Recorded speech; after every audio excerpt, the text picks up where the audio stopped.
Welcome back to our channel. In today's video, we'll show you how to bookmark all tabs in Chrome on your PC. Let's get started. Step 1. Open Chrome. Ensure that you have the browser launched and ready to go. Step 2. At the top right corner, click on the More icon. It looks like 3 vertical dots. Step 3.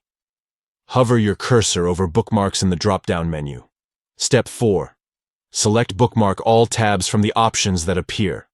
A window will pop up, allowing you to choose the folder where you want to save the bookmarked tabs.